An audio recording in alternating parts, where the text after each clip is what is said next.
Good evening, everybody. My name, welcome to this meeting of the Planning Committee, and especially to the public who've attended in such great numbers tonight. My name is Councillor David Beeman, and I am the chair of this committee. Members and officers, please raise your hand to indicate that you wish to speak, and please keep your microphone on mute when you're not speaking. Please can I also ask that any questions are kept brief and to the point. I would like to remind ward councillors to sit separately from the committee while applications in their wards are being considered and voted on by the committee. We've got a bit of an echo, actually. Right, apologies for absence and substitutions. Anybody wish to apologise? Chair, none received, but Richard Steiger is away, so I take it that he's given apology. Right, minutes of the last meeting, which I didn't chair, but Penny chaired. Can we approve the minutes of the last meeting held on the 3rd of April and published on the council's website as a correct record of the meeting? Thank you. Kim Kirilala. I know the applicants for 7.3 Willowhane. Thank you. Any other declaration of interest? Just the usual one, Surrey Wildlife. Thank you. Questions by members? None received, Chair. Questions by members? No questions received. Any relevant updates to government guidance or legislation in the last meeting?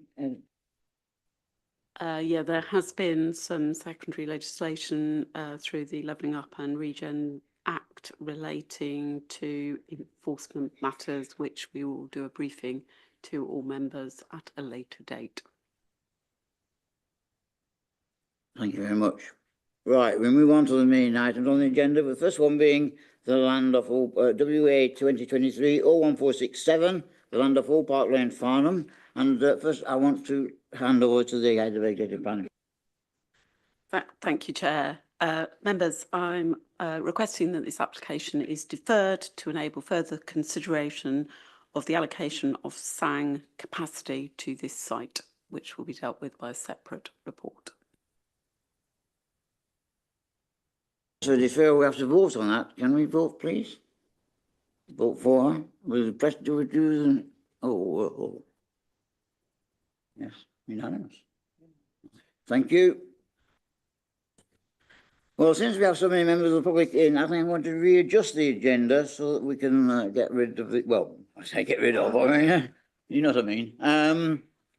The applicant, and we're going to hear the first one, which will be the land at Little East Linkside West, Hindhead, GU26 OPA, the erection of a detached dwelling and a garage to provide ancillary accommodation above the erection of an extension and alteration to existing dwelling. And I think, Councillor Spence, you are, so you have to just move, I'm afraid.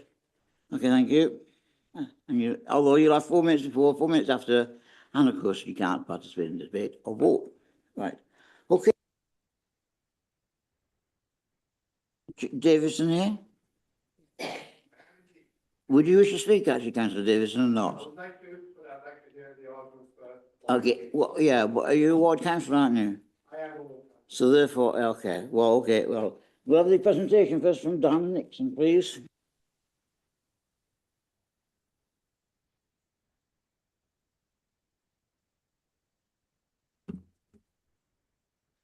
Thank you, Chair. I have a verbal update to make. There have been 8 additional objections received from 4 different households that have previously objected on this application. The additional matters raised are the council decision has been influenced by section 412 of the planning statement, which highlights that the planning history and the appeal decision are highly material factors and suggests that an award for costs might be granted if the current application is appealed. The officer's reply to this is that the planning history and the appeal decision are material consideration and must be taken into account. The second matter states that 1 week is not enough time for the planning committee to assess this complicated application. The officer's response to this is the planning committee agenda is printed 1 week before the committee date. This is the usual process and timescale in the run-up to the committee meetings. And the third one is that the proposal will affect the value of neighboring properties, and the officer's response is this is not a material planning consideration. All the other issues raised have been previously noted in the representations recorded in the office report included in the agenda. So members, if I just step in at this point, some plans have been received that just correct an error. The proposed dwelling had been identified as plot 3, whereas in effect, as you know from the description of development and the report, we're proposing an additional dwelling, and it therefore should have been labelled plot 2. So that has been amended. In amending that plan, the agent decided to use his felt tip pens and provide some additional colour, which was obviously confusing because that was at odds with the submitted document. That's now been amended. So the plans are as submitted. They've just changed the labelling. Thank you. So this is application number WA 2023-02240 for erection of a detached dwelling and a garage to provide ancillary accommodation above, and erection of an extension and alteration to existing dwelling at Little Heath, Linkside West, Hindhead.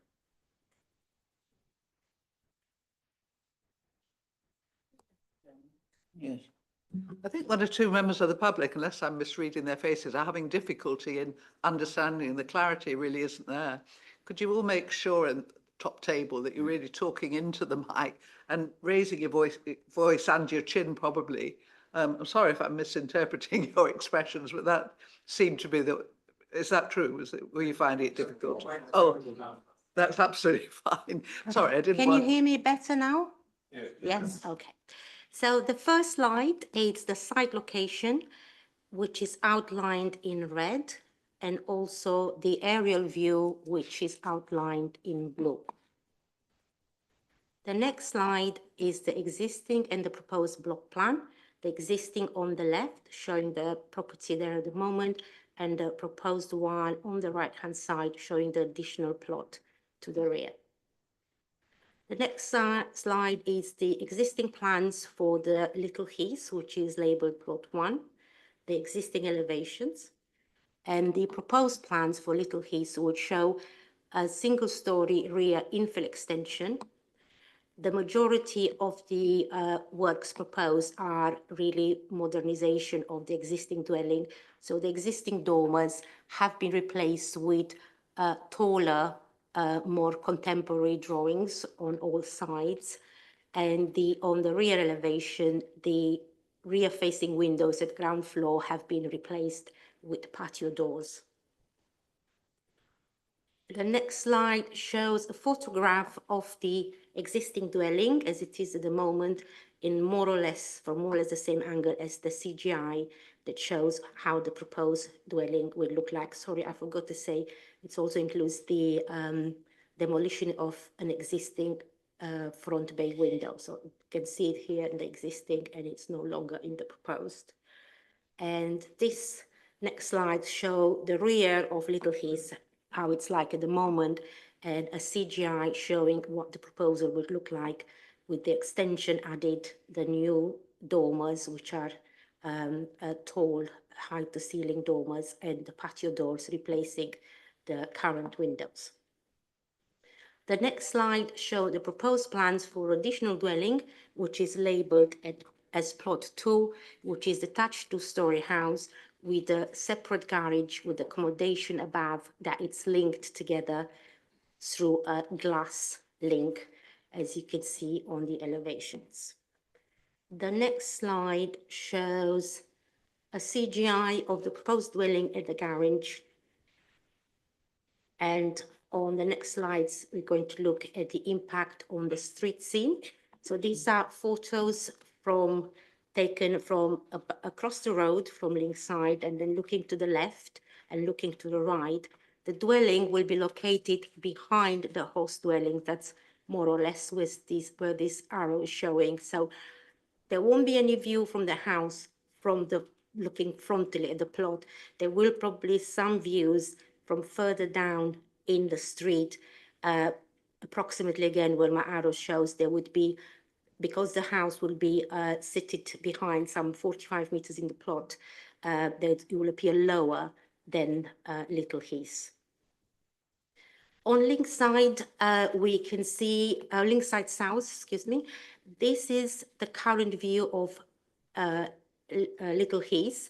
As you can see, because it's some 60 meters behind the street, it appears a lot smaller when viewed in between these two houses.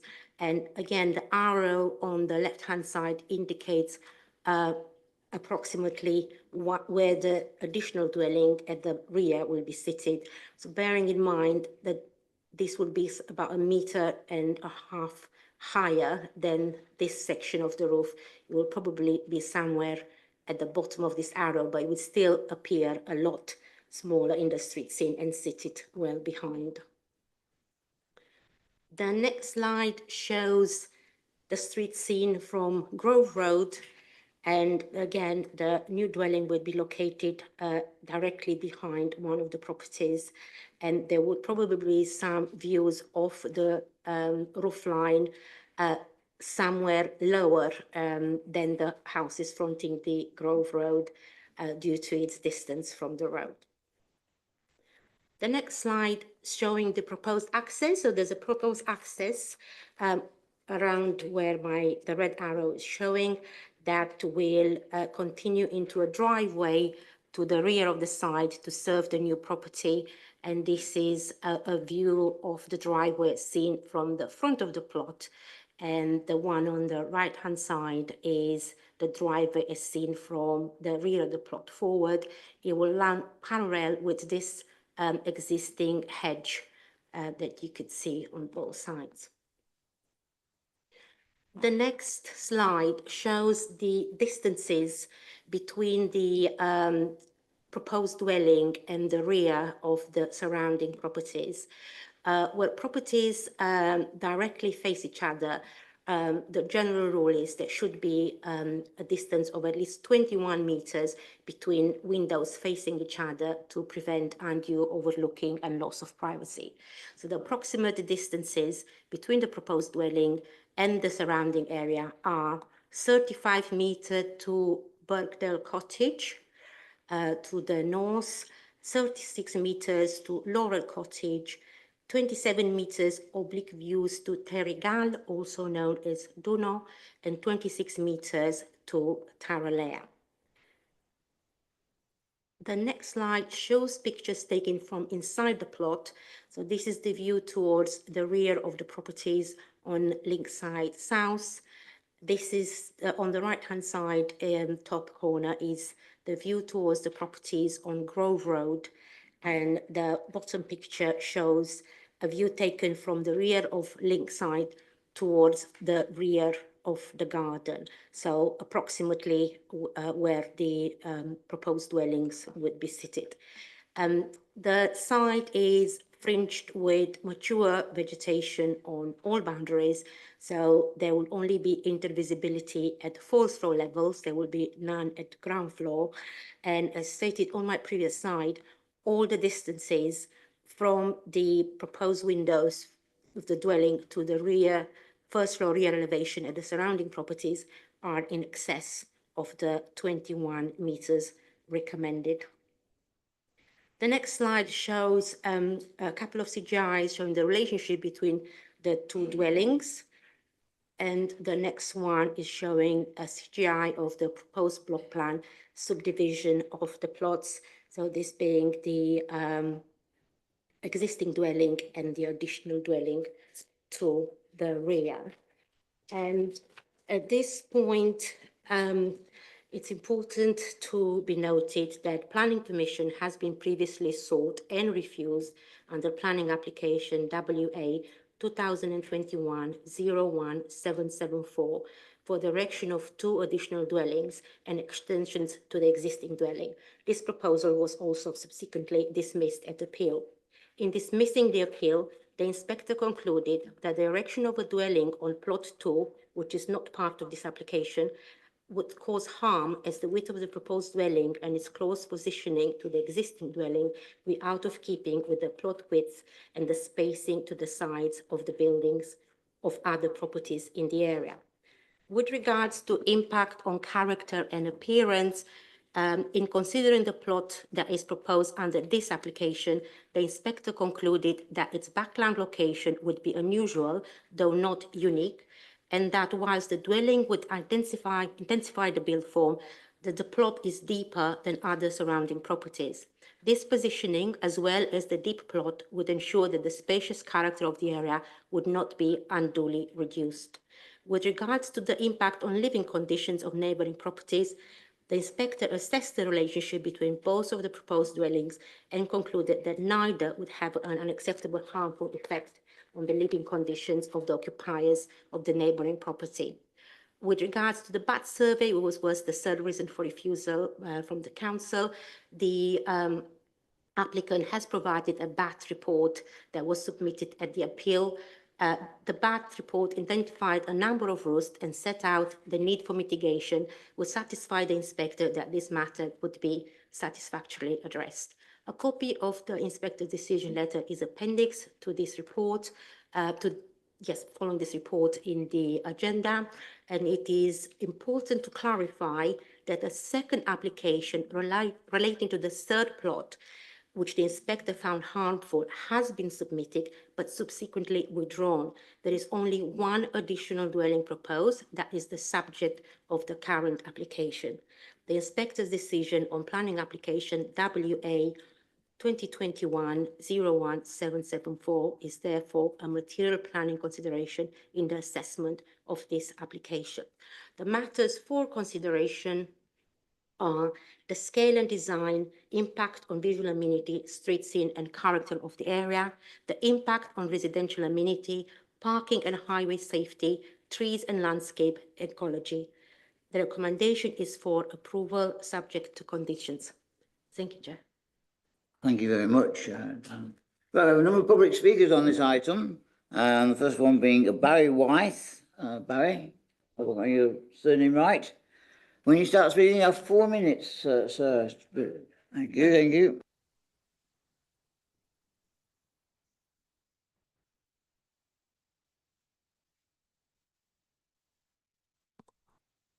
We object to this application on these material matters: harm to the character of the area, rejection of garden grabbing, infilling, loss of amenity, and insufficient time allocated. It's been an ongoing battle with developers wanting to get into the link sides to undermine the character and special quality of the area. Comfort was provided by Waverley's policy BE6, which stated the council will seek to retain the character of low-density residential areas by resisting further infilling of plots where it would be detrimental to the character of the area. Naming 3 specific areas, it said they are regarded as the very best distinctive character low-density residential areas. Crucially, it also said other areas of similar quality exist. The fact that they have not been identified does not imply they're any less worthy of similar protection. The link sides have all of the attributes, even being less dense and more tree-lined than Great Austins, and so fit perfectly into the other areas of similar quality category. Why has the case officer stated the policy referred to specific areas and did not include the link side, and therefore has no bearing on the assessment of this proposal? This is clearly an incorrect statement. The policy has not been carried over into the new local plan, but we have been assured by Waverley that this is not due to a change of sentiment. Please carefully consider the council's position here, as this application is a direct threat to all of them. The appeal on the previous application for 2 extra dwellings was dismissed, but the inspector's words have clearly influenced your planning department due to the fear of a claim for costs by the developer if refused. A fact, the threat of cost has never been a material planning consideration. The inspector wrote the proposed dwelling would be unusual. It would intensify the built form. The positioning would ensure the spacious character of the area would not be unduly reduced. Unusual, intensify, and unduly all indicate a degree of harm to the character of the area. Level of harm is clearly a subjective opinion. Our view is that the inspector was wrong when he said it would not unduly reduce the character of the area. Can 20 minutes on site really do justice to such statements? The original street scene elevations only showed the extra house in outline. We took the trouble to help with an overlay showing what it would really look like, which is clearly not as the belated 3D images purport. Little Heath would be the only property with another house visible directly behind it in the whole of the Linkside area. There is no doubt in our minds that this development would change the character of this area. There are significant concerns around loss of amenity. Houses on Grove Road that currently have private secluded rear gardens would have overlooking views into their private spaces. There's been an indecent haste to get this application on the agenda for tonight. We've had months of little activity to get just a few days' notice that it was up for discussion here. We believe an application as contentious as this must afford the time and opportunity for the Planning Committee to make a site visit and not be hustled to a decision. Was there a visit by the case officer? If so, when did it take place? We appeal to you, the decision makers, to listen to 100+ objections and not undo all the work of residents, councillors and staff in protecting our low-density residential areas from this type of invasive development. The houses on Linkside benefit from restrictive covenants imposed when the estate was created. The legality of this development, if approved, will be investigated. We implore you to stand firm for the long-term good of your area, its residents and your electorate, and not be swayed by developers looking to make a profit by refusing this application on the grounds of harm to the character of the area, rejection of garden grabbing and infilling, loss of amenity, and insufficient time allocated. Thank you. Yeah, right.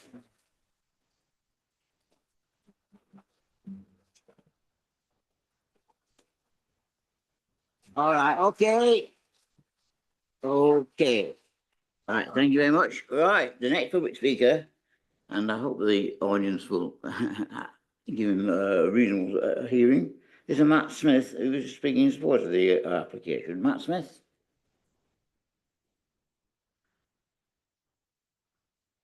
Four minutes, Matt, after when you start speaking. Thank you, Chair. Good evening, members. My name is Matt Smith from D&M Planning Limited, based here in Godalming. We are planning consultants for the proposal and were previously involved in the previous application and the subsequent appeal on site. I'd like to take this opportunity to thank officers for their detailed and reasoned committee report, and we trust that members will follow the professional recommendation of their officers and grant planning permission for the scheme. The application before you, as you have heard, was made following the submission for the erection of 2 dwellings and the extension to the host dwelling on the site. The council previously refused that proposal on 3 grounds relating to the impact on the character of the area, the impact on neighbours and ecology. This was subsequently appealed, as is outlined clearly in the committee report. In reaching their judgment, the inspector found that the proposal would not adversely impact on neighbouring amenity, and there would be no issues in terms of the ecological impact. At paragraph 18 of the appeal decision stating, and I quote, "I therefore conclude that the proposal would not have an unacceptable harmful effect on the living conditions of neighbouring occupiers with regards to privacy and outlook." In considering the design of the proposal, the inspector found that the erection of the other dwelling, not part of this scheme, would be sufficiently harmful to the character of the area to justify the dismissal of the appeal. Whilst this is the case, the inspector was clear at paragraph 8 and 9 of that decision that proposed dwelling at the rear, subject of this application, would not be harmful and that it would not detract from the character of the area. Of relevance, paragraph 8 of the decision states, and again I quote, "The proposed dwelling in plot 3 would not present a frontage to Linkside West and its backland location would be unusual, although my attention has been drawn to some examples of buildings being set significantly back from the road. The addition of this dwelling would intensify the built form, but the appeal site has a deeper plot than other surrounding properties. The main section of the proposed dwelling on plot 3 would also be situated to the rear of the existing dwelling. This positioning, although not directly fronting and being perpendicular to the road, as well as the deep plot, would ensure the spacious character of the area would not be unduly reduced." The inspector went on at paragraph 9 to identify the design as well as the siting of the property to be wholly suitable. The inspector therefore has previously found all elements of the proposal now before you to be acceptable. The reason the appeal was dismissed has now been omitted from this application. We would direct members' attention to the advice contained with the National Planning Policy Guidance under the topic of appeals. Under this topic, the NPPG sets out a clear list of behaviours by the local planning authority that would constitute unreasonable behaviour at appeal. One of these, and again I quote, is persisting in objections to a scheme or elements of a scheme which an inspector has previously indicated to be acceptable. In this case, the inspector has done just so. No harm from the rear unit of the proposal on all planning grounds was identified. There's been no relevant changes to national or local policy or to site circumstances that would justify a departure from this conclusion. We therefore respectfully request that members follow the professional recommendation of their officers and the judgment of the previous appeal inspector and grant permission for the proposal as set out in the committee report. Thank you. Thank you very much. Right, the third public speaker is Councillor Malcolm Carter from Hazelmere Town Council. Councillor Carter, you have 4 minutes from when you start speaking.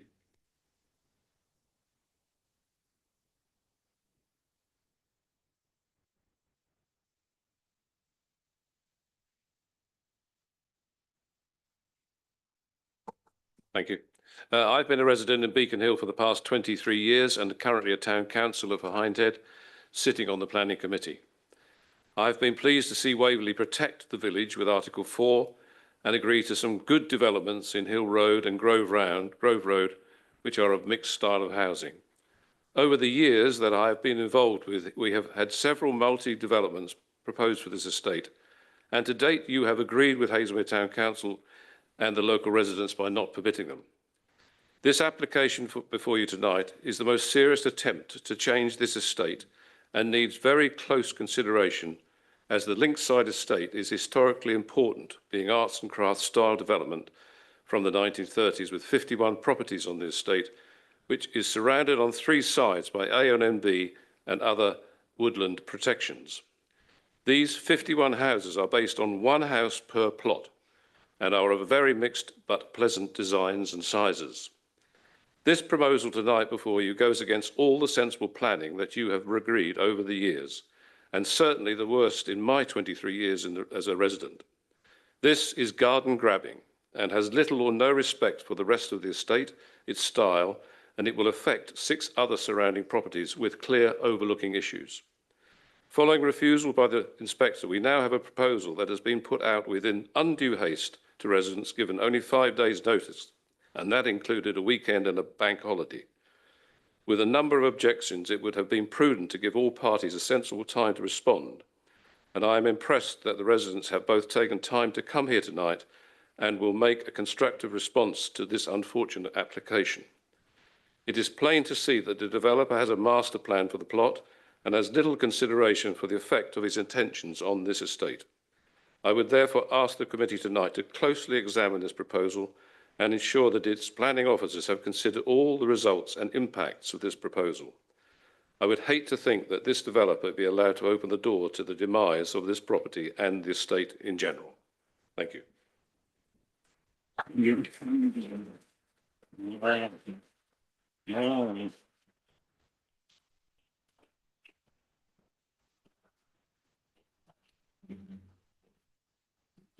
I know emotions are running high, but aye, okay. Right, the next public speaker, well, the ward councillor, Julian Spence. Councillor Spence, do you wish to have 4 minutes now and 4 minutes afterwards?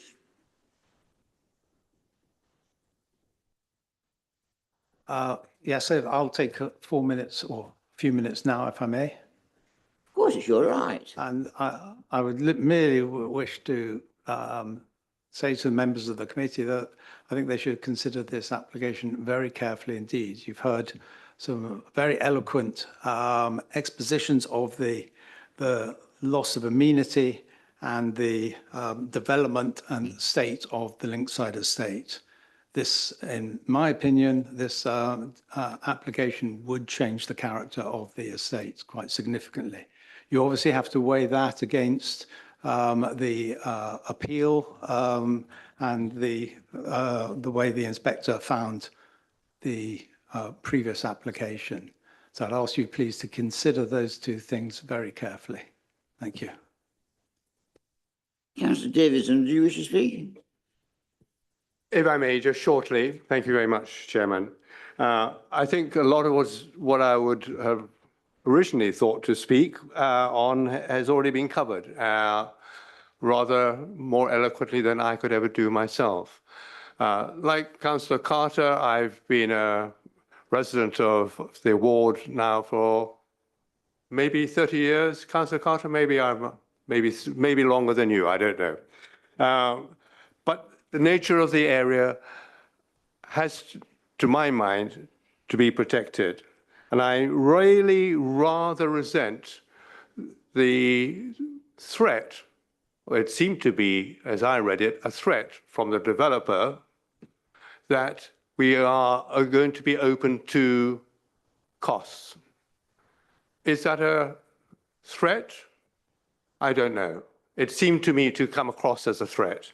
And I find that rather unwelcome in this forum. What I would like to emphasize, if I may, is the paragraph which the inspector refers to the NPPF, and in particular, that there is, as a result of the appeal, I think in his report, he refers to APPR 3650 W22329604.3, that there is a need to maintain an area's prevailing character, including the residential gardens. And that's what's being usurped in this particular proposal.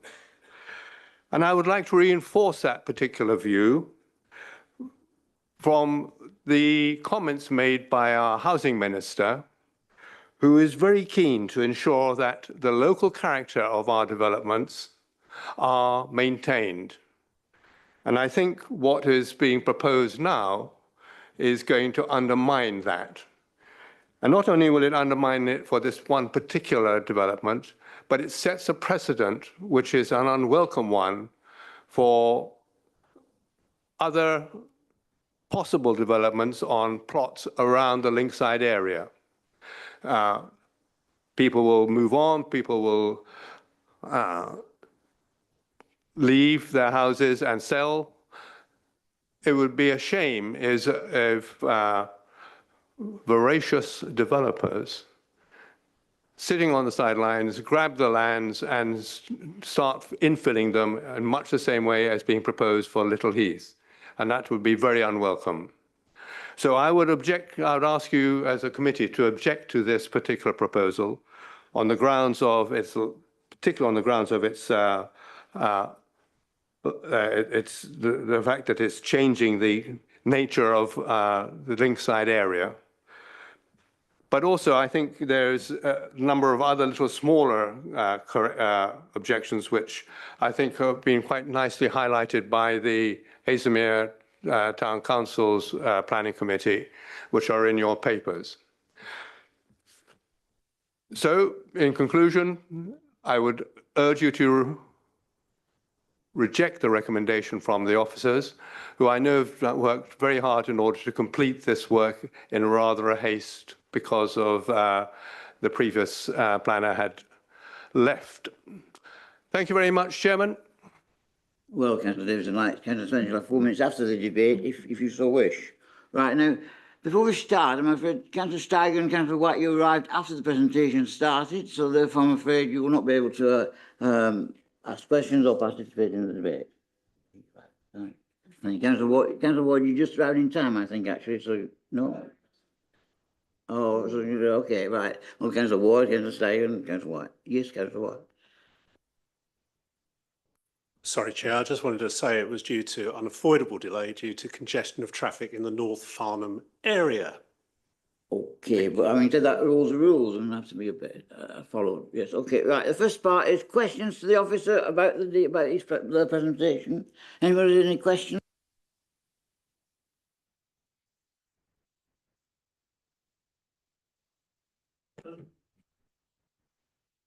I have a question. I'm not sure if it's for the officer or for the developer, but it's an important question.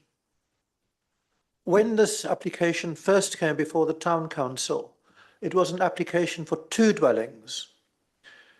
And there was at least some sense within the town council committee that one dwelling might be acceptable, but 2 would not. When the revised application came through for a single dwelling, I heard some concern from residents that this might be a way of getting 2 dwellings by the back door, by first getting in a single application and then followed by another one later. I wonder if I could get an assurance first of all, from the developer, that that is not the intention? And if not the case, is it possible to put it into a condition that there should not be a approval for a second dwelling on the same site?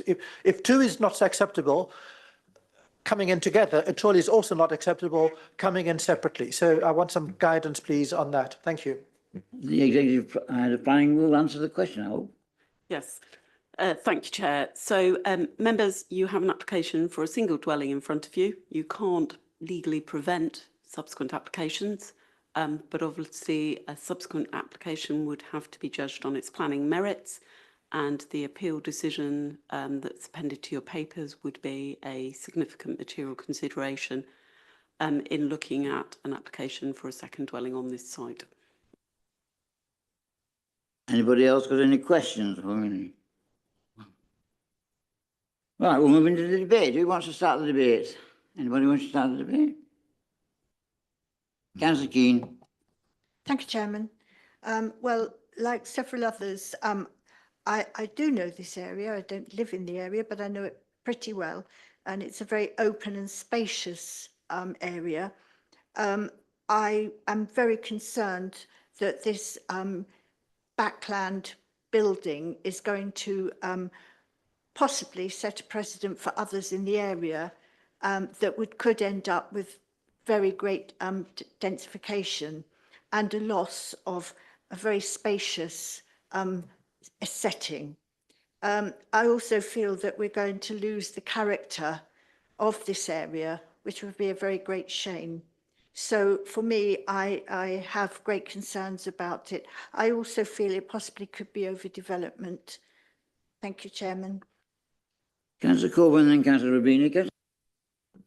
Well, I share Councillor Keane's concerns over this. Interestingly, with the reference to BE6 and Great Austins, which is in my ward, you know, when you sort of look at it as the two areas very close, they do share a lot of common features, including, you know, the laurel hedges and the space.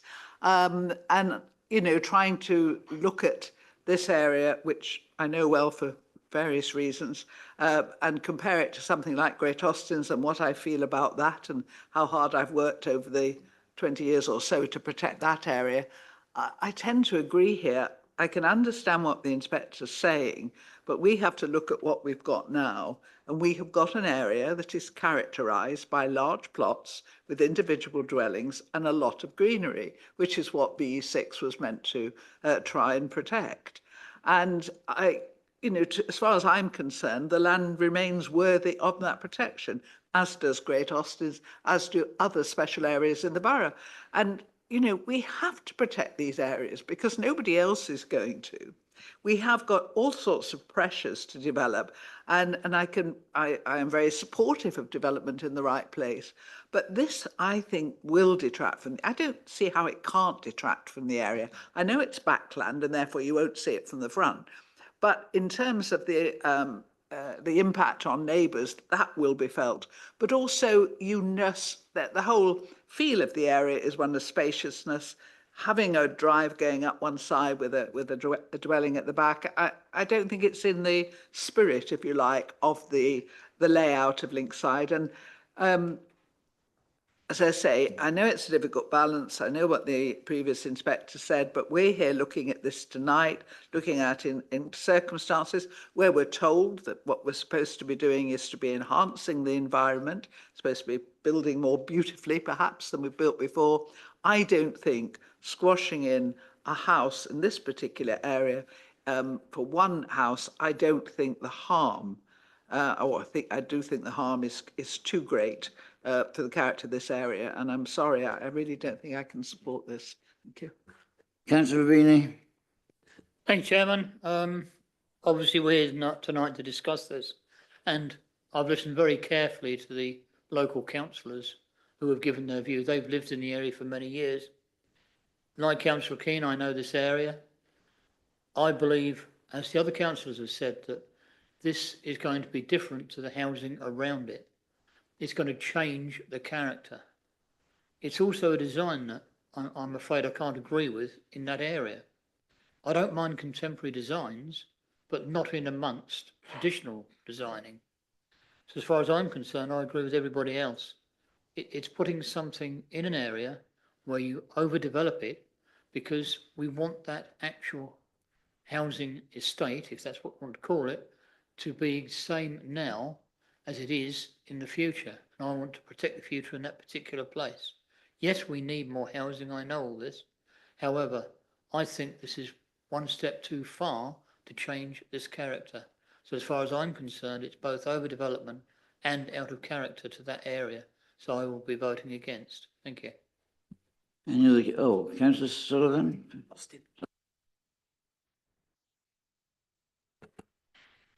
Thank you. I don't know the area as well as many of the local councillors. My feeling is that although I feel that the impact from the road is not too significant, I am concerned about the overall massing of the site, taking into account both buildings, the second of which is substantial. Thank you. Any other councillor wish to speak on this matter? Right. Councillor Weldon. Thank you. In some ways, I'm quite conflicted on this development. I want to state very clearly that we have, on the one hand, a severe shortage of housing. We have a presumption in favour of sustainable development. And in Hazelmere, we have a severe shortage of suitable land. We are surrounded by A and B land and greenbelt land. There's very little room on the outskirts of the town to do anything at all, so it has to be within the town. The only way we're going to do that effectively is by accepting the need for infill. However, infill needs to be in the right place, and it needs to be with due consideration with surrounding character. This is not in the priority area for infill. We need a lot of infill housing in the centre of town, close to the shops and the railway station. This doesn't fit that. It's well away from those. We've also heard about the impact on the character of the area. So I'm not persuaded that we need this. Thank you. Any other councillor wish to speak? Councillor Spence, do you wish to say anything else? No, Mr. Chairman. I think everything's been said. Councillor Davidson, do you wish to say anything else? I've probably said too much already. No, it's been well covered by both the members of the committee and the speakers who have objected to the application. Thank you very much. Right. Gosh. Okay. Right. As chair of the committee, of course, I have the right to ask if there's any alternative recommendation which we put before the committee. Does anyone wish to put in any alternative recommendation? Oh, Councillor Coburn. That permission be refused. Reasons? I don't actually need to give them, do I? Somebody else can give them, but I think it's harm to the character and spaciousness of the area. Do you have a seconder for that? Yeah, glad to second. I'd also say that there are a number of objections that I would agree with under the Hazelmere Town Council objections, that they give all the necessary objections in there, I think. Right. Then we have to vote on that alternative recommendation. Again, we'll do it by the electronic thing. So if you vote in favour of the alternative recommendation for refusal, please press green, against red, and abstain yellow. Okay. Sorry?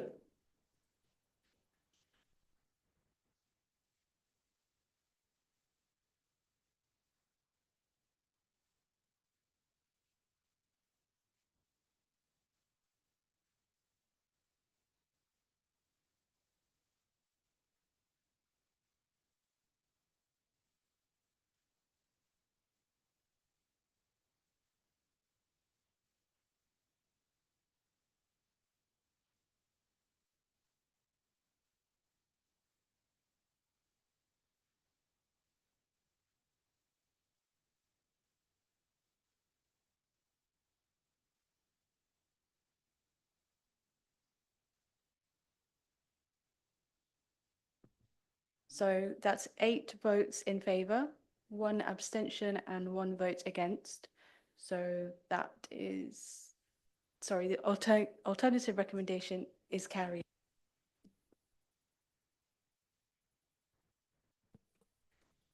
No, Chair, I'm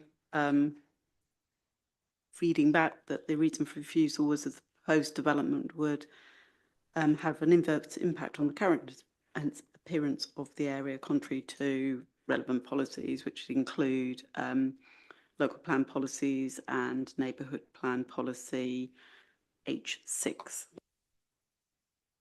Okay, right. Well, that application refused to those regions then.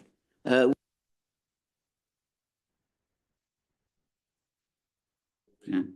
2 minutes.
We'll go back to the order now of the of the meeting, and the next one is WA 2024-00277, the land at 1, the Oaks, Coxham Lane, Chillingfold, which is the erection of a single-storey extension together with extension and alterations to the roof to provide habitable accommodation in the roof space, as amplified by plan received on the 2nd of April 2024. And it's Dana to present again. Dana. Thank you, Chair. This is an application for the erection of a single-story extension together with extension and alterations to the roof to provide habitable accommodation in the roof space. An update sheet has been provided to the report following the receipt of an amended block plan to include the roof light proposed to the front of the property. It is proposed to amend the application description on condition 1 accordingly to refer the amended drawing number of the block plan.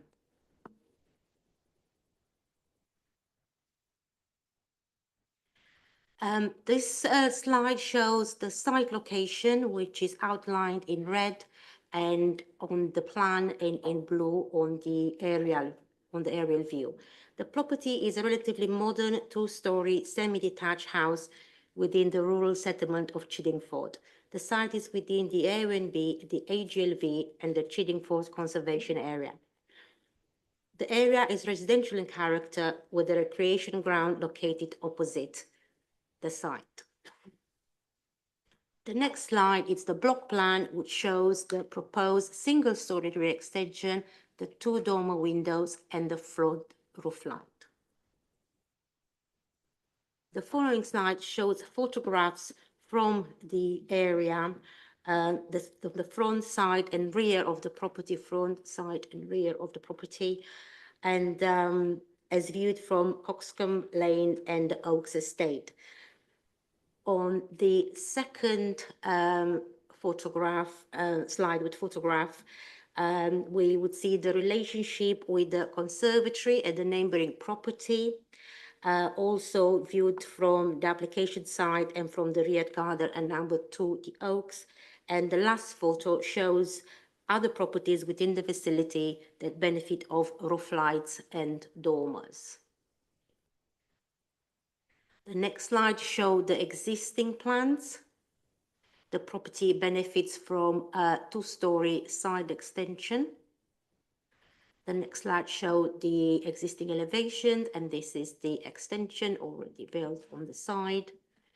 And the proposed plans show the proposed single-story rear extension, the rear dormers, and the front roof light.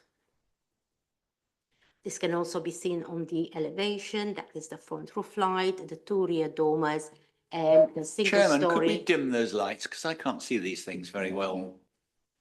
You know, Kim is doing that.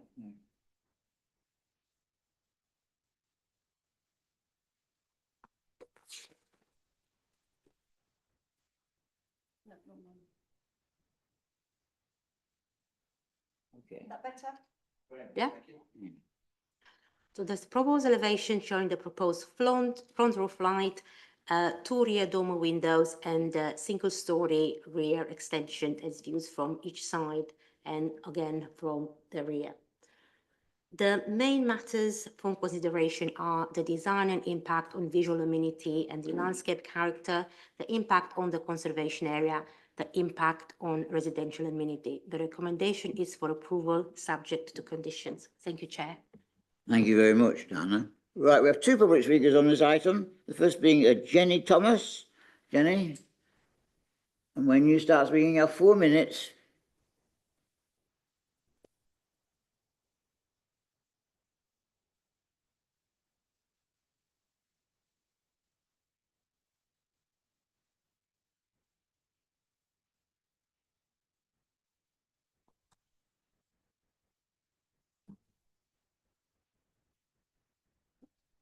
Firstly, to thank you all for your time and consideration in reading the objections. And secondly, to reassure you that we have no problems with the Kiernan family. No objections were made to their previous extension. Your carefully considered policies are all listed in the report. So we have difficulty understanding why the case officer has given so little weight to the guidance in the SPD. Equally, giving permission for a 4-bed property would 100% contradict the objective of the Chiddingfold Neighbourhood Plan to increase the number of small properties in walking distance of shops and post office. The applicant's garden cannot be said to be adequate, leaving under 25 square metres. It's the smallest garden in one of the larger houses. Ownership of land shown just now is incorrect. It shows the driveway belonging to the applicant, which it doesn't.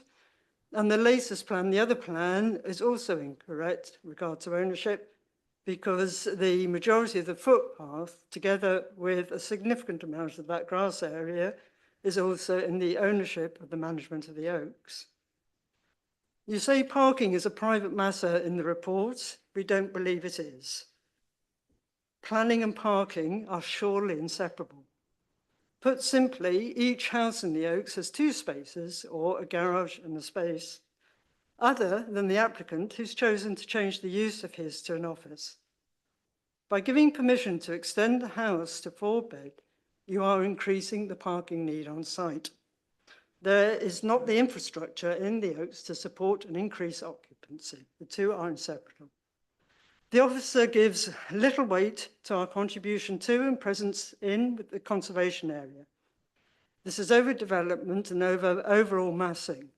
A zinc metal roof here is not in keeping with design and style of the applicant's property, nor the Oaks as a whole. We contest the case officer's judgment regarding overbearing and privacy. A, the only significant window currently overlooking the neighbour is the bathroom, which is frosted. The addition of dormers at roof height would have a huge impact with 100% privacy lost in the garden. The garden of number 2 is very small. There's a garage wall facing them, and along the boundary, 7.8 metre will be a 4.6 extension, 3.3 tall. The whole of the zinc roof will be seen 1.5 metres above this. The additional height of an extension will inevitably create a feeling of being hemmed in, overbearing, whatever the aspect, Having a building so big, so close in such a small space will inevitably have a detrimental effect on light and amenity. The conservatory being made of glass allows light to reach the living room. The case officer's measurements for the 45-degree rule unusually has been taken from the conservatory, not the living space, which obviously, unlike the conservatory, the living room is used throughout the year. Any development over 3.8 metres would be in breach of this rule. It's impossible to sum up the valid detailed concerns of 9 objectors and the parish council in 4 minutes and why they've been disregarded. We ask for the application to be refused. It's contrary to your SPD and the Chiddingfold neighbourhood plan, whether we're talking about parking, housing stock, privacy, metal roof, overbearing, harm to the character, etc.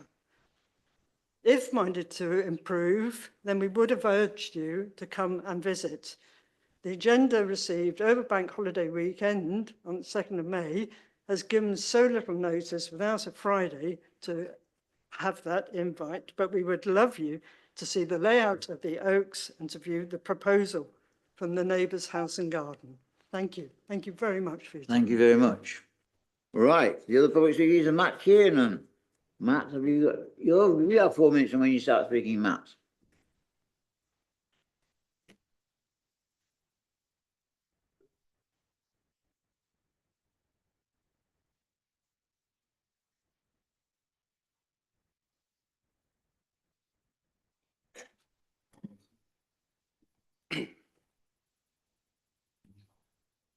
Am I on? Yes.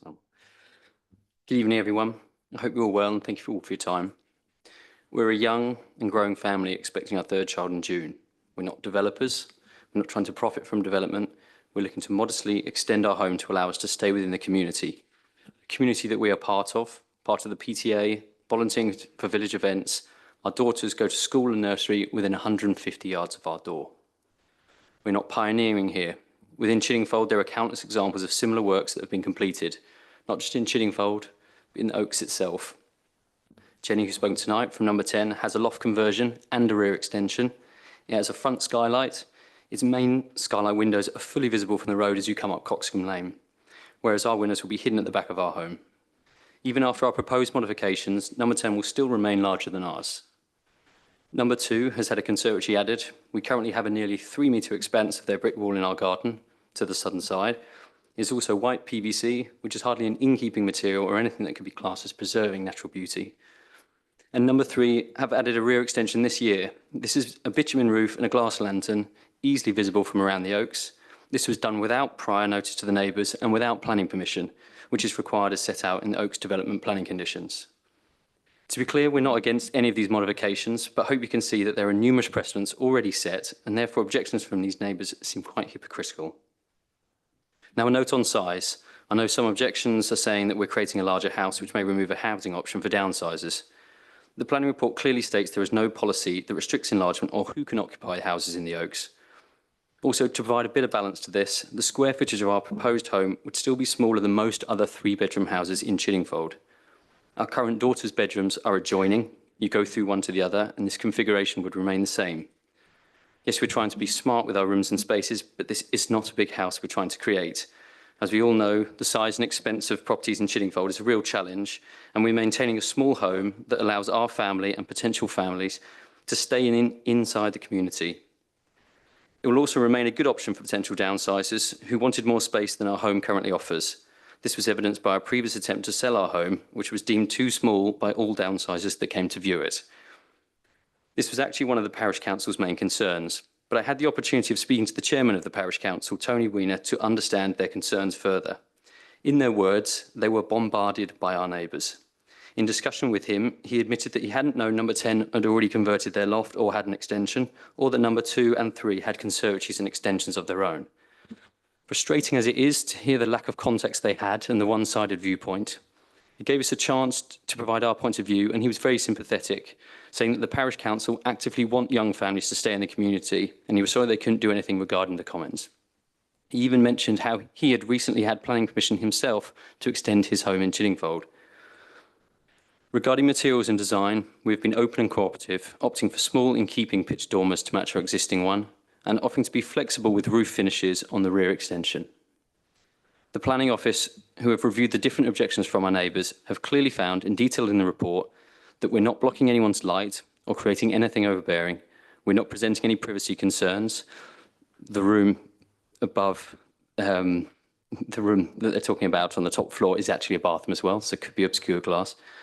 Our parking requirements will not be changing and will remain as they have done in the past 7 years. With no detrimental impact on the area in terms of visuals or biodiversity, and we're not in contravention to any policies regarding size or overdevelopment. There are no objections here that have been upheld. Hopefully, in addition to the planning report, I've managed to highlight the numerous precedents that exist in Chillingfold and our group of houses. We're asking that you agree with the carefully considered approval recommendation of the Planning Office, who have seen a proposal for what it is, a modest, in-keeping scheme that will keep our family in our home that we love in the centre of our community. Thank you for your time. Thank you very much. Right. First of all, questions to the officer. Anybody wish to ask direct questions on the presentation? Yes, Councillor Spence. Thank you, Chair.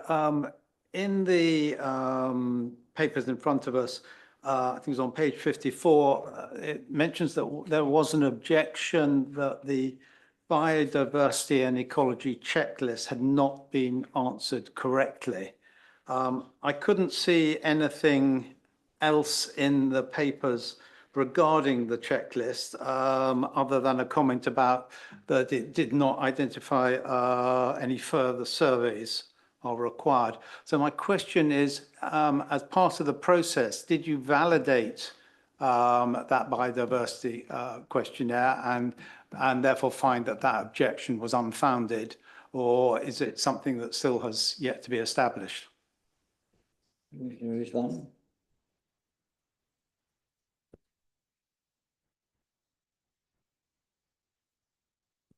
There is no evidence against the biodiversity checklist being filled in incorrectly. Anybody else? Excuse me, I'm not actually the case officer, so I am actually presenting on her behalf. But yes, that would have been formed part of the consideration of the application. Anybody? Councillor Coburn? It's not so much a question, Chairman, but could we have the images back up? Because I think this is so tight that we just really need to know exactly what we're making our decision on, if that's possible. Which images would you like? Well, yes, the block plan. The block plan. This is the block plan. So that shows. Oh.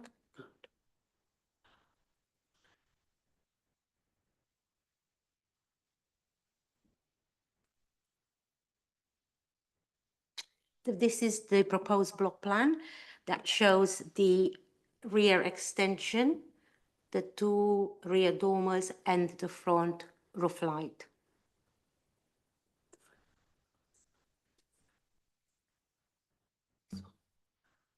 Okay.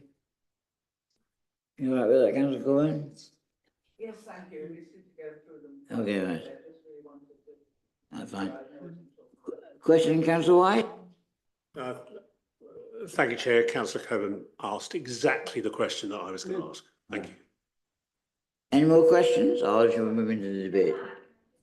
Here you go. The block plan?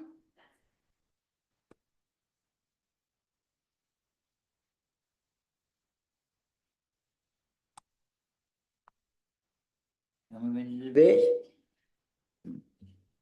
Right, anybody councillors wish to debate this?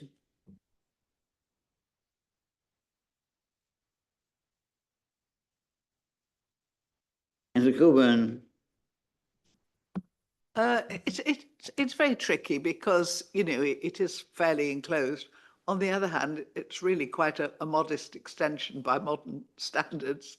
And there is no way we can and should seek to retain smaller properties if somebody wants to extend.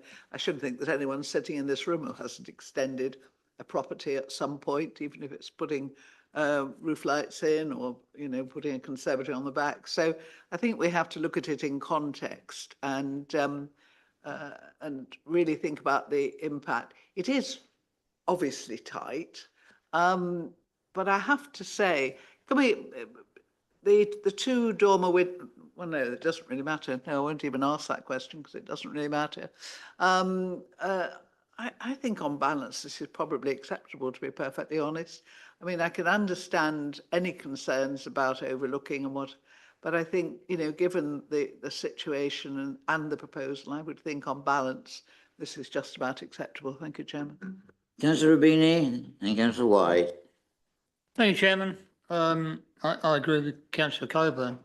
I've looked at this, the plans before I came here and obviously here. It is a modest extension. I don't see why we would stop a young family from just having a little bit of extra in their own property. It's not going to harm the character of the area. I don't see how it can be overdevelopment, because as we can see from that block plan, it's all kept within a good boundary. So I see no real planning reasons to actually turn this down. They're not overlooking. So I think it's acceptable to actually agree with this one. Thank you. Councillor White. Yeah, sorry, Chair, I should have worn my driving glasses. That might help me. What I need to know. I just need to clarify, am I looking at garden space? So beyond the new development, the extension, are we looking at garden space, yes, surrounding it so that there is margin, you know, reasonable margin between the extension and neighbouring properties? Is that correct? Is that what I'm looking at? Do you need more clarification? So just to talk you through what you're looking at, you've got, obviously it's a roof plan. So the shaded area is the single storey rear extension. The red line denotes to the south of the extension, might not be south, but to the left of the extension is the boundary with the neighbouring property. And then the unshaded area within the red line will be the residual garden area. Sorry, I'm still not there. So the red line is the complete boundary of the property? Yeah, the red line is the application site. And yeah, the application site, that's the boundary of the property. Thank you very much. Thank you. Any other councillor wish to debate this? Right, okay. Right, we shall move to the recommendation therefore, subject to conditions, and there's an amended condition on an update sheet, which is just clarification, I think, actually, that permission be granted. Could you please vote? Those in favour press green, those against red, and abstain yellow or blue.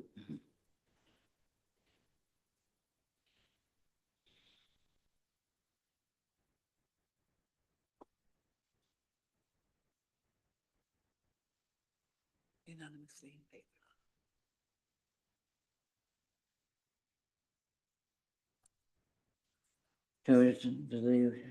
Shall we have a minute?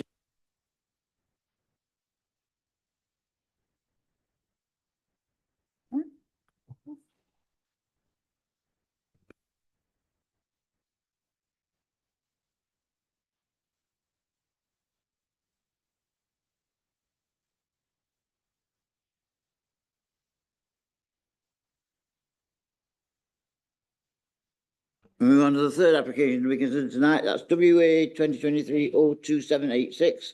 The land at Willowhane, Barnet Lane, Winnersh, Guildford, GU5 ORU, an alteration to the roof space, including dormer extensions and installation of roof lights. And it's Dana to present again. Thank you, Chair. I have one verbal update. One further objection has been received following the publication of the agenda from a household that has previously objected on this application. The matter raised that is not already addressed in the previous objections refers to drones flying above the neighbouring property, observing them and their property. Officer's response is this is not a material planning consideration, as a drone flying could be for a number of reasons unrelated to this application.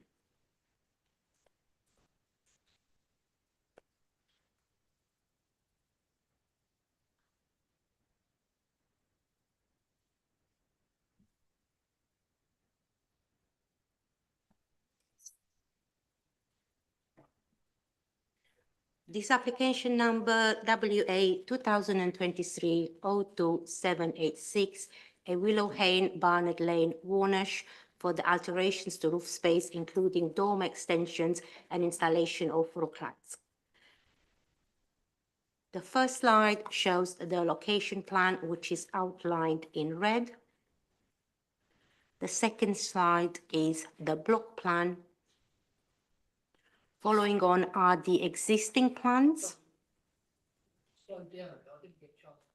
Excuse me, shall I go back from the block plan? This is the block plan of the property. This is the property and the plot. We now have the existing plans, so the property as it is at the moment.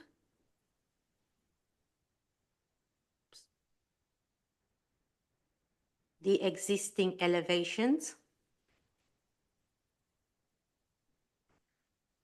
The proposed floor and roof plans and a section drawing. So you could see on the roof plans, the proposed dormer windows. There are 2 at the front, 4 at the rear, and 2 roof lights each side. This is also shown on the elevations, the 2 front dormer windows, the 4 rear, and the 2 roof lights each side of the roof slopes. Next, we have some photographs showing the existing front and rear elevations.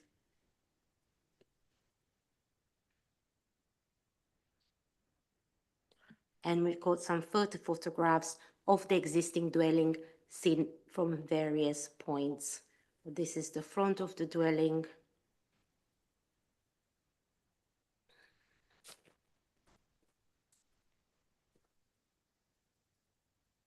The next slide is the street scene of Barnet Road, showing existing dormer and roof lights at various properties.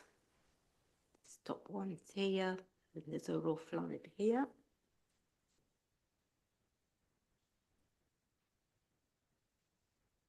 The next slide shows the view of the application dwelling's front elevation as seen from the rear gardens of numbers 1 and 2 Woodyear Farm.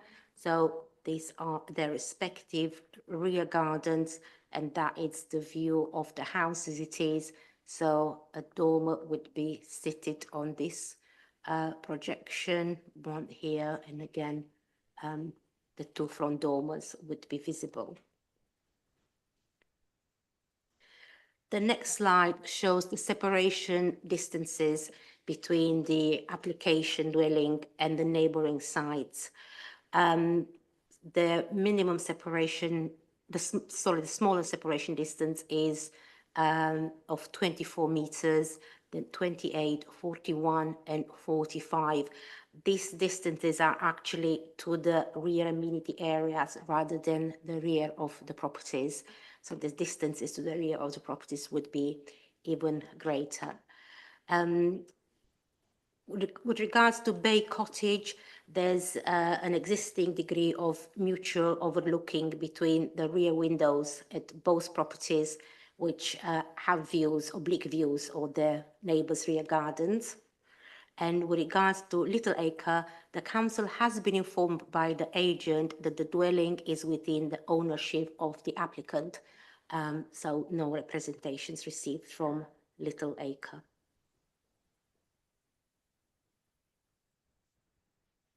The last slide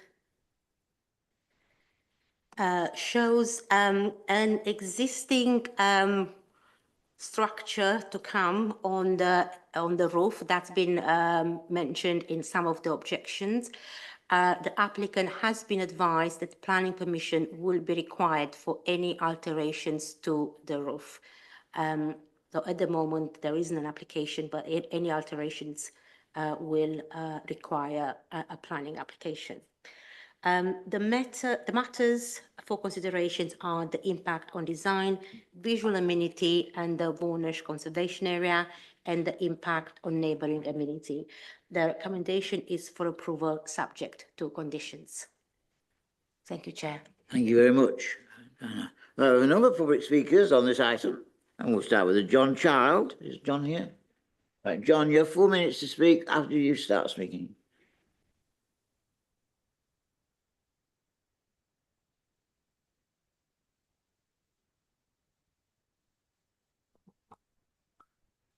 Good evening, councillors. My name is John Child. I live opposite Willowhane on Barnet Lane, and I've been asked by my neighbours to speak on their behalf also.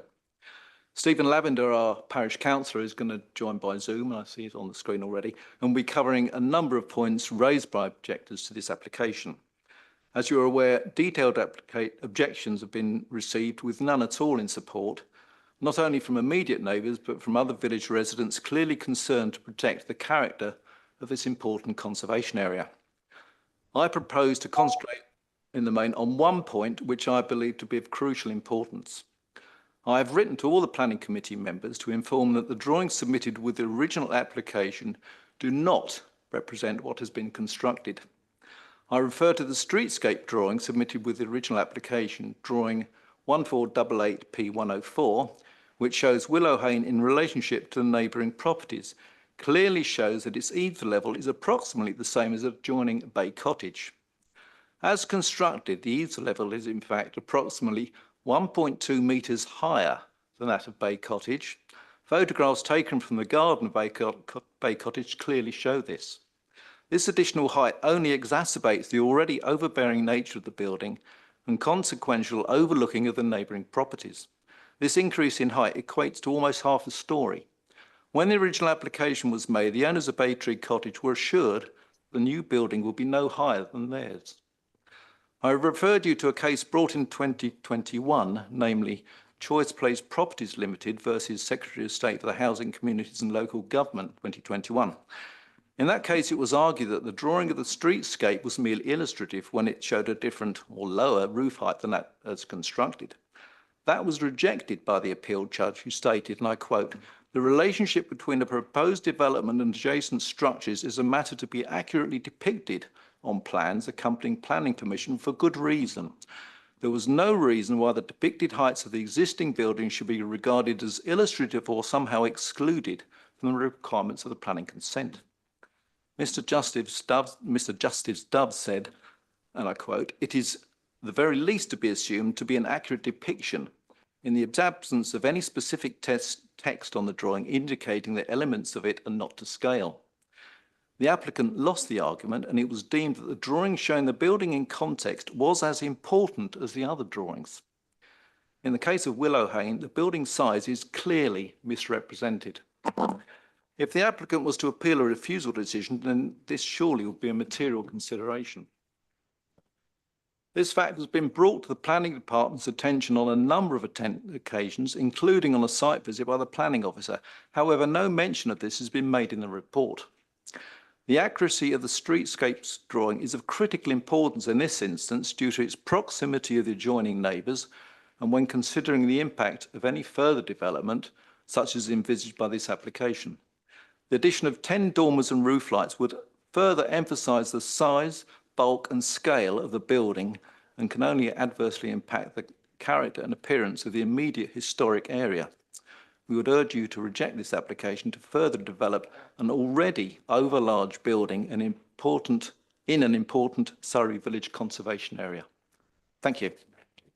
Thank you very much. Right, next up is Councillor Stephen Lavender from Wonersh Parish Council, who's on Zoom, I believe. Good evening, Councillor Lavender. You have 4 minutes when you start. Thank you. I'm sorry I can't be with you tonight, councillors. Policy DM5 of the local plan states that development should avoid harm to the amenity of future occupants and existing occupants of nearby land, building and residences, including by way of overlooking, loss of daylight or sunlight, or overbearing appearance. The parish council made the point in the original 2022 application that the new Willowhane building is overbearing and not in keeping with the conservation area. This was not accepted by Waverley when the apparent two-storey building was approved. It is now proposed to extensively convert the roof with dormers and a possible roof lantern, making it effectively 4 stories, including the basement. The overlooking impact on neighbouring properties, especially 1 and 2 Woodyers Farm, is significant, as well as the overbearing nature on adjacent properties. The applicant is also threatening to put in Veluxes under permitted development if dormers and the roof lantern are not approved. We understand that permitted development can be withdrawn in a conservation area, and therefore a full planning application would be needed if this occurred. The rebuttal letter from Michael Connolly Architects regarding the dormers is misleading. He generally shows first floor dormers, which are a comfortable characteristic of the conservation area. This proposal is for large second floor dormers, which are alien in height and scale. There is one example of second floor dormers in the conservation area, Woodyers, where they are subservient, overlooking Cranley Road, and then a driveway for 3 dwellings. They do not overlook private gardens. The new proposed roof lantern, which appears to be above the roof line on the second floor, is contrary to the village design statement. But as this is not relevant to this application, I'll leave that for the moment. Local residents have brought to our attention that the original drawings submitted with the original application do not represent what has been constructed, and Mr. Child has already drawn your attention to that. The Parish Council is concerned to note that the officer's report refers wrongly to the Bramley local plan on several occasions. In fact, there have been 4 different case officers during this building work. Parish councils play an important part in supporting local knowledge and the application of the relevant policies to a given context, and it is important that your committee reassures itself that decisions are being made based on accurate contextual knowledge. In fact, earlier in the planning officer's presentation, she referred to Barnet Road. In fact, this road is called Barnet Lane. The heritage team at Waverley apparently considers no harm to the conservation area. We understand that the heritage officer may not have even made a site visit. Willow Hayne has grown incrementally via 6 planning applications since May 2000, and in the parish council's view, this would not have been approved in the proposed current form if the developer had applied for this in the original application. It is already too large and detrimental to nearby heritage buildings in a conservation area.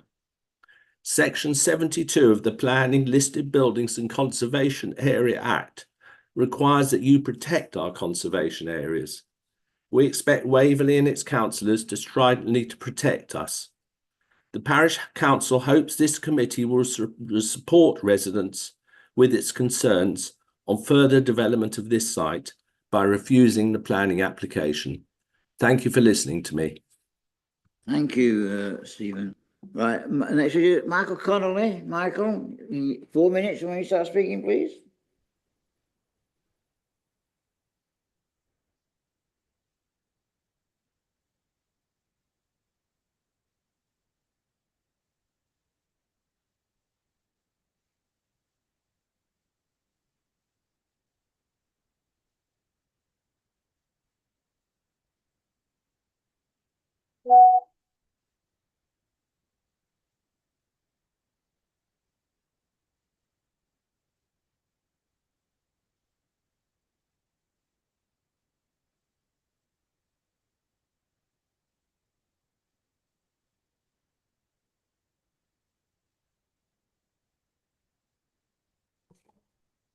Chairman, members of the Council, thank you for giving me the opportunity to represent this application.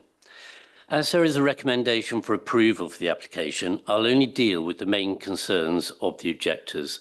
The ones which have just been raised, I hadn't heard before this evening. However, I would note that the street scene drawings were produced by an independent topographical surveyor and therefore would be accurate. I also understand that the enforcement officer, at the request of neighbours, have been out to check the height, and the height is accurate. Therefore, I believe the statements that have been made to be highly inaccurate. going on to other items which have been raised, they're concerned that there are 7 dormers and 6 roof lights in the proposal, and this is a thread running through all the objection letters. This is not the case. It is 6 dormers and 4 roof lights. There is also an objection from the Speaker, who's just been passed, that there are no dormers within the Wonersh Conservation Area, and therefore the application is out of character. This is not the case. There are dormers at first floor level and at second floor level, and possibly one of the most prominent buildings, a Grade 2 listed building, Woodyer, has dormers very similar to those proposed on the front elevation. It has 2 on its principal roof plane, so does our proposal, and the detailing of this proposal is redolent of those dormers. Incidentally, I briefly draw your attention to a slight error in the officer's report, which says they're gabled dormers, no, that they're actually hip dormers, as evidenced by the drawings which you've been able to see earlier this evening. There is a note that there will be additional overlooking of adjoining properties. This is incorrect. The proposed roof lights in the side elevations have a sill height of 1700 millimetres. This is above eye line, and therefore there is no possibility of these overlooking. It should also be remembered that the dwelling, which Willow Hayne replaced, has substantial double-glazed doors and a balcony at first floor level, looking towards the adjoining property Bay Cottage. And with regard to Little Acre, there were 2 windows and a roof light within the attic overlooking that property too. So this is not a case of producing something which hasn't hitherto been in that location. Incidentally, one of the objections is that there are no roof attic windows in the vicinity, when quite clearly from the slides which have been seen and within what was originally the host dwelling, roof lights are a character of this area.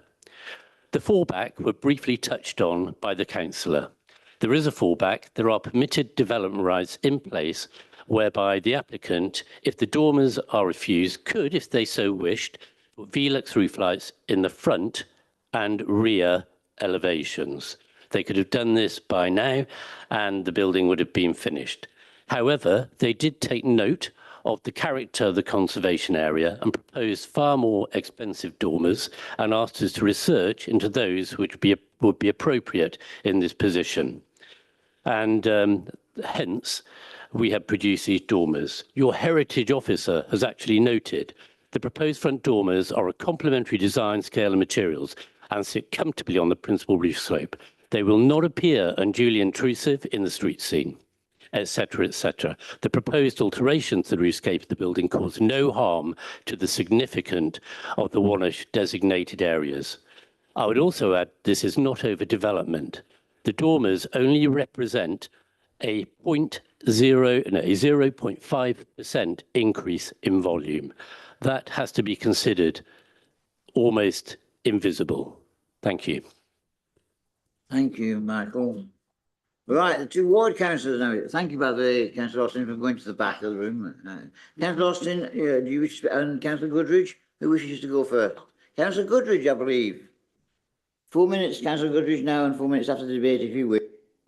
Thank you, Mr. Chairman. As one of the local ward councillors and a local resident of Wonersh for 36 years, I have severe reservations about this application and agree entirely with what has been said by local resident John Child and the parish councillor Stephen Lavender. We need to put this application in context.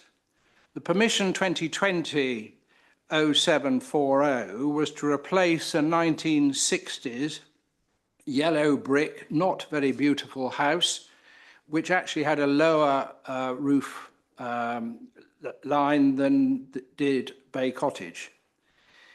The planning, and I was on the planning committee when that application was granted. The committee at the time were concerned about the bulk, and the original plans were amended on the 21st of July 2020 to reduce the ridge height. And I've had a look at that application again, and it shows street scene images, and the committee were assured by officers at the time that the ridge height was no greater than the ridge height of Bay Cottage. to its left from the road. The plans, of course, of 2020 show habitable space on the first and ground floor as well as the basement. On balance, despite being in the conservation area, we approve the application based upon the officer's advice and assurances on ridge heights. Now the house has moved on site, the extension has happened at the rear, and the application shows 3 stories above ground, and the current street scene shows a 2-story building. Obviously, when it was first built, it was a 2-story building. With the dormers, this building will now look like a 3-story building, which with a mass very much greater than it was. Policy DM5, paraphrasing, says we should avoid harm to nearby properties, including overlooking or overbearing appearance. This is a subjective test, and I would say this application fails this test. The street scene would be much worse and would be harmful. I have visited the gardens of Bay Cottage as well as 1 and 2 Woodyears Farm, all in Barnet Lane, and it's already intrusive, in my view, to Woodyears Farm. And I should point out the gardens on Woodyears Farm are in the front of their property, not at the rear, so their recreation space is adjacent to the highway. Okay, there are some trees on the front of Willow Hayne. They're all deciduous, but for 7 months of the year there are no leaves, and clearly the current windows overlook these gardens. Harmful, in my view, to these and other neighbours. And I understand the planning officer was surprised how overlooked they were when she visited. On a side note, could I be told why Bramley Neighbourhood Plan is relevant, page 69, and 3 paragraphs up on page 68 says the site is in Bramley. It is not, and the Bramley, in my view, neighbourhood plan has absolutely nothing to do with this matter. I note the enforcement team are looking into the height of the building on page 74, and I hope they'll get on with it. I also note the roof lights are not still there. I can say that the committee should refuse application. If this application, if 2020 was as it is now, I'm sure it would never have been built and it would have been refused. Thank you, Mr. Chairman. Thank you. Councillor Austin? As per my declaration of interest, I won't be speaking today. Right, questions to the officer? Any direct questions about the presentation? Yes, Executive Head of Planning. Yeah, members, I think possibly I need to clarify what you're being asked to determine this evening, because we've had quite a lot of reference to the planning history relating to this property and the height of the building. You're not being asked to revisit the permission that granted this dwelling. We've heard some conflicting advice about the height of the building, but the height is the height that you see in the plans, and you're being asked this evening to consider dormer windows to the front and rear of the property, 2 at the front, 4 at the back, and then some roof lights to the side elevations. I think it's possibly also useful, Dana, if you could just flip up the location plan so that we can just see the property in its context for members.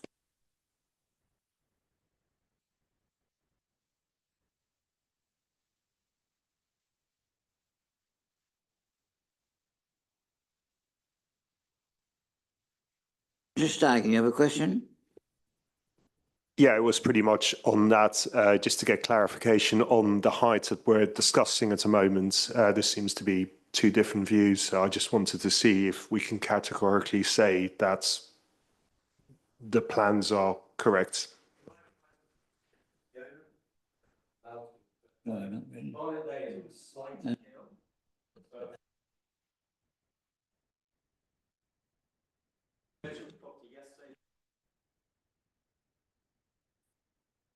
So, members, you're being asked to approve dormers to an existing building. The plans that have been submitted, and you've heard from the agent that a topo survey has been done to inform those plans, but the plans in front of you are the plans of the property. And what you're being asked to consider is whether or not you would grant planning permission tonight for the dormer windows.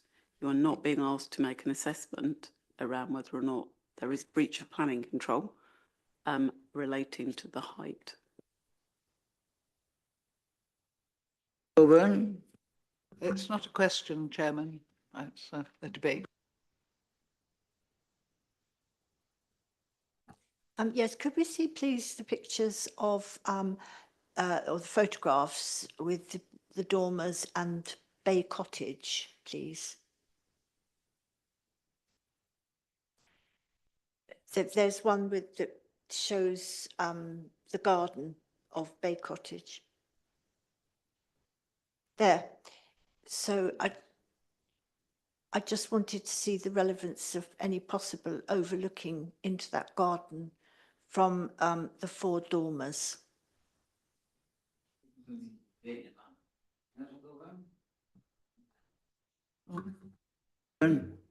Thank you, Chairman. I was surprised that the head of planning felt.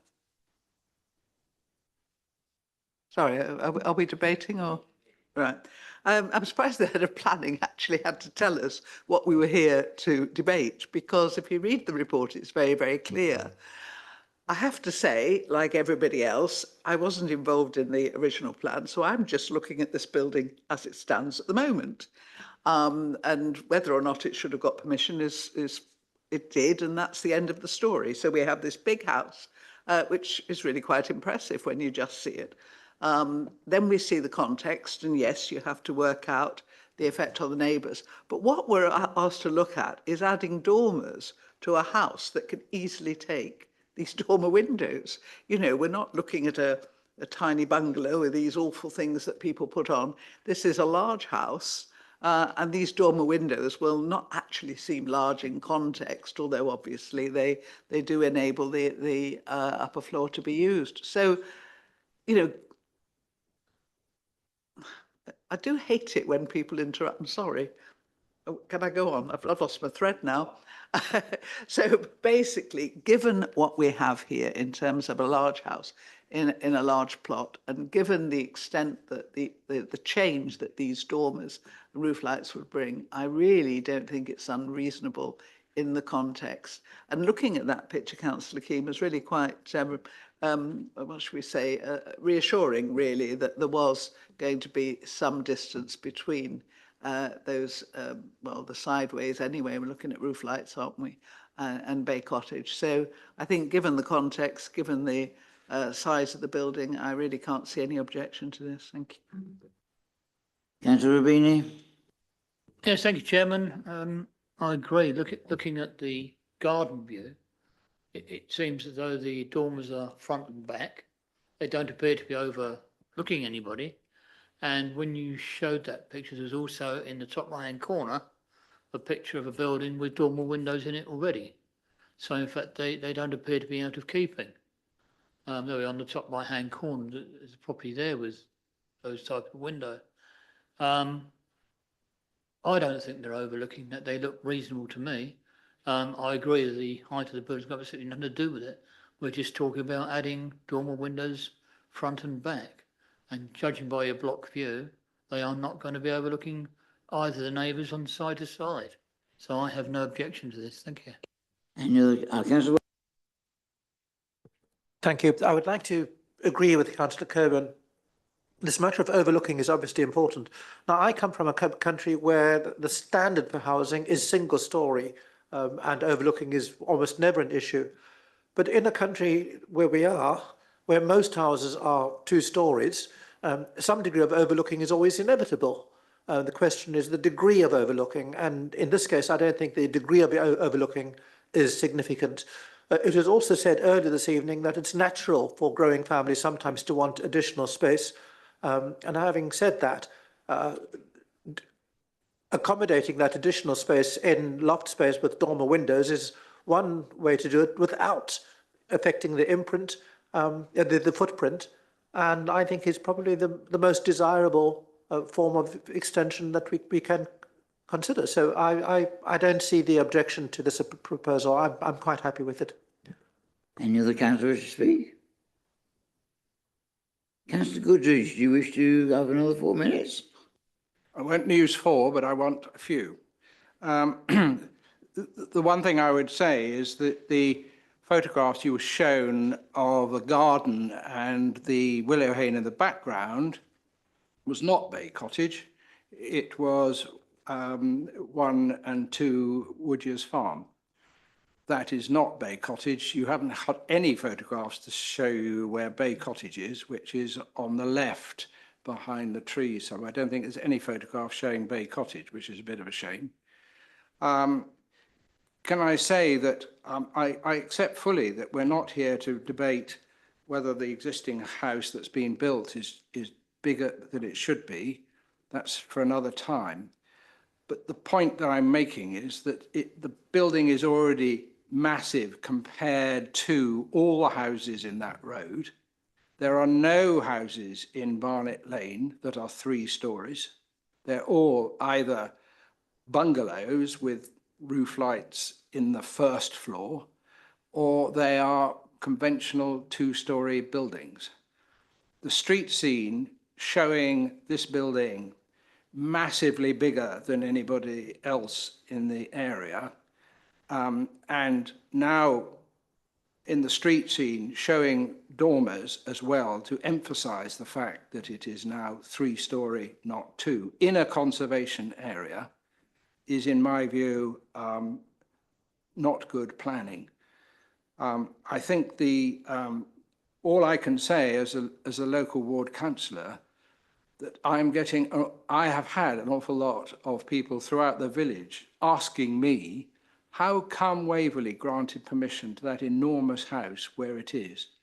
It's a very nice house, I'm sure, but it's in the wrong place. So there's very strong feeling in the village that this house is too big already, and putting dormers on it will make it worse. And that's the point I'm making, that putting dormers on an already, in my view, too big a house makes it worse. And that is what the view of the local residents is. Big pardon. So I would beg the committee to refuse it. Thank you very much, Councillor Goodrich. Right. We'll move to the recommendation, and I think I ought to remind everybody we are just voting on fitting of dormers to the building, yes. The subject to conditions permission be granted. Those in favour press green, those against red, and abstain blue, or whatever it is. Thank you.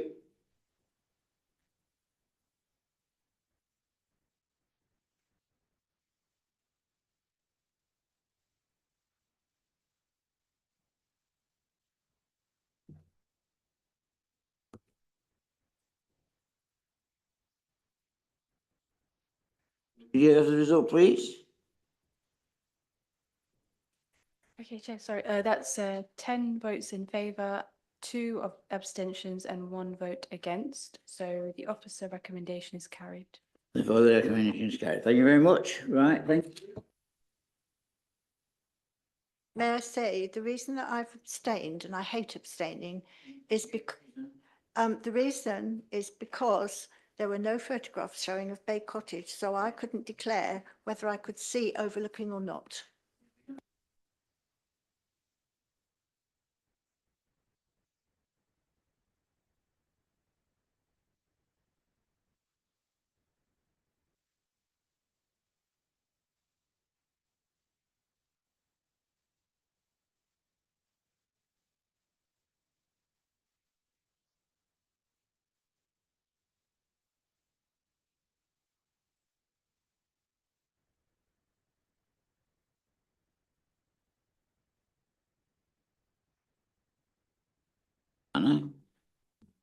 Thank you, Chair. This is an application under Regulation 13 for listed building consent for external repairs, including alterations to the parapet well to the Farnham Museum, also known as Wilmer House, on 38 West Street in Farnham. The first slide shows the location of the museum outlined in red and on the aerial view outlined in blue. There are several repair works proposed to the building, including upgrading works and rebuilding the parapet well and second floor arches. The repair works have been considered and are in line with conservation principles. Any changes to the existing design, materials or techniques are made to ensure the long-term durability of the building. This is an application for listed building consent. Accordingly, the only consideration is whether any of the proposed works are likely to affect the architectural character of a building or its historic interest.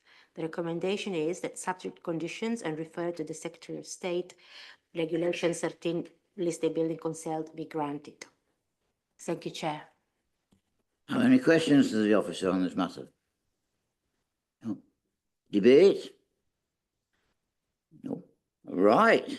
We'll move to the recommendation, which is that subject to conditions and refer to the Secretary of State, WBC Regulation 13 listed building consent be granted. Those in favour press green, against red and abstain blue. Thank you.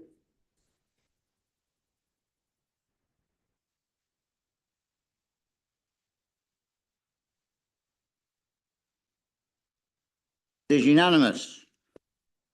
Very much. Right, before I leave, I did say last time that it was my last meeting, but obviously it wasn't.